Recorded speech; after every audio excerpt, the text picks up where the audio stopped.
श्रीगुरुभ्यो नमः। श्रीमहागणाधिपतये नमः। श्री सरस्वत्यै नमः। समर्थगुरु साईनाथ महाराज की जय नमः। पार्वतीपते हर हर महादेव शंभो शंकर। लक्ष्मीपते శ్రీహరి మహాదేవ. మాఘమాసంలో ఈరోజు మనం 7వ రోజులో ప్రవేశించాం. మాఘ పురాణంలో 7వ అధ్యాయం చెప్పుకుందాం. వశిష్ఠ మహర్షి చెప్తున్నాడు దిలీప మహారాజుకి పార్వతితో శివుడు చెప్పిన వృత్తాంతం. మరొక కథ ఏమిటంటే, చాలా కాలం క్రిందట దక్షిణ ప్రాంతంలో వసంతవాడ అనే పేరుగా ఓ పెద్ద నగరం ఉండేది. అక్కడ బంగారు శెట్టి అనే వైశ్యుడు ఒకడు ఉండేవాడు. భార్య పేరు తాయారమ్మ.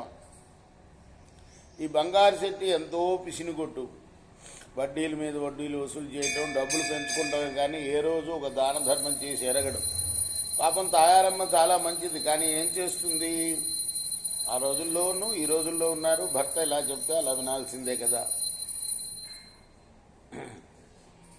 ఇలా ఉండగా ఒక రోజున ఒక బ్రాహ్మణుడు, ఆ రోజుల్లో ప్రయాణ సౌకర్యాలకి మోటార్లు అవి లేవు కాబట్టి నడుచుకుంటూనే రావాలి. ఎక్కడ రాత్రి అయితే అక్కడ ధర్మసత్రం ఉంటే ధర్మసత్రంలోనూ, లేకపోతే ఎవరన్నా ఇంటి అరుగు మీద పవళించేవాళ్ళు అనమాట. అట్లా ఆ బ్రాహ్మణుడు చీకటి పడింది, ఆ ఊళ్ళో ధర్మసత్రం లేదు. అమ్మ మీ అరుగు మీద పడుకుంటానని తాయారమ్మని అడిగాడు. అలానే అని చెప్పి ఆమె ఒక చిరు చాప, అంటే తుంగ చాప, చాలా శ్రేష్టం అది.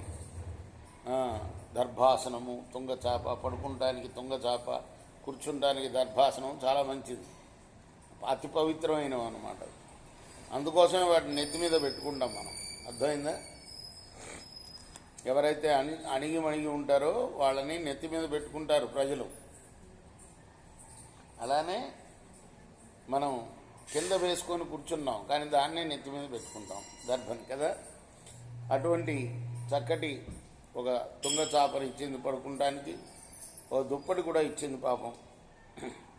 ఆయన అలా వస్త్రం తీసుకొని అది వేసుకొని తుంగచాప మీద హాయిగా పడుకున్నాడు. అమ్మ తెల్లవారుగానే నేను సమీపంలోనే ఒక 2 మైళ్ళ దూరంలో ఒక నది ఉందమ్మా, అక్కడికి వెళ్ళి స్నానం చేయాలి. ఇది మాఘమాసం అంటే అదేంటి దాని కథా కమామిషు చెప్పమంటే మాఘమాసం గురించి ఆయన చెప్పాడు. ఈ మాఘమాసంలో అర్ధోదయ కాలంలో స్నానం చేయాలమ్మా నదిలో, దానికోసం నేను తెల్లారుజామునే బయలుదేరి వెళ్తాను అని చెప్పాడు. ఆ తర్వాత నది ఒడ్డును కూర్చొని విష్ణుమూర్తిని పూజ చేసుకోవాలి తులసి దళాలతోటి అని చెప్తే, ఆమె కూడా నేను కూడా వస్తానని చెప్పింది. ఆ తర్వాత ఈలోగా వడ్డీ వసూళ్ళకి వెళ్ళిన తాయారమ్మ భర్త బంగారు శెట్టి రానే వచ్చాడు. ఈ విషయం విన్నాడు. భార్య చేత బాగా కోపం వచ్చింది. తెరిదానా, ఎవరు చెప్పారే నీకు ఈ సంగతి? మాఘమాసం ఏమిటి, స్నానం ఏమిటి? స్నానం చేసేది దేనికోసం? ఒంటిని శుభ్రం చేసుకుంటాం కదా, దానికోసం ఎప్పుడైనా చేయొచ్చు. పొద్దున్నే చల్లు వణుక్కుంటూ పోయి స్నానం చేసి రోగాలు తెచ్చుకుంటాం దేనికే? నీవు రోగాలు తెస్తే కూడబెట్టిన ధనం అంతా కూడా ఖర్చు అయిపోతుంది, నాకు వెళ్ళొద్దు. ఇలా నువ్వు కనుక చేసావంటే నా డబ్బంతా అయిపోతుంది నీ రోగాలకి, అప్పుడు భిక్షాందేహి అని అడుక్కోవాల్సి వస్తుంది. ఈ విధంగా వాడి యొక్క శాస్త్రం అంతా వాడు చెప్పాడు. బంగారు శెట్టి పాపం ఆమెకి ఆ రాత్రంతా నిద్రపట్టల, ఎప్పుడెప్పుడు నదికెళ్ళి స్నానం చేయాలని ఆమెకున్నది. ఎందుకంటే ఈ జన్మలో ఏం పాపాలు చేయలే, అనేక జన్మల నుంచి పాపాలు చేస్తూ వస్తేనే కదా మళ్ళీ మానవ జన్మ ఎత్తాల్సి వచ్చేది. ఎంత కష్టమైన జన్మ అది. జన్మ దుఃఖం, జరా దుఃఖం కదా, కడుపులో ఎన్ని బాధలు పడతాం కదా. ఎన్నో పాపాలు ఉంటేనే మళ్ళీ వస్తాం మనం భూమి మీదకి.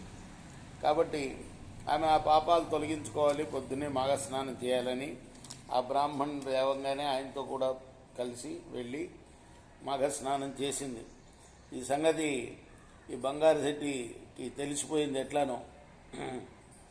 ఆ తర్వాత ఆ బంగారు శెట్టిని వెంటనే బంగారు శెట్టి ఆ నదికి పోయి అక్కడ భార్యని కొట్టుకుంటూ తీసుకొచ్చాడు, నదిలో దిగి స్నానం చేస్తుంటే. ఆ విధంగా వీడికి కూడా నది స్నానం చేసిన పుణ్యం వచ్చేసిందనమాట. కొన్నాళ్ళకి మామూలుగా వృద్ధాప్యం వచ్చింది, ఇద్దరు చనిపోయారు. ఒకే వ్యాధి సోకిందిట ఇద్దరికి. విచిత్రం, ఇద్దరు ఒకసారి చనిపోయారు.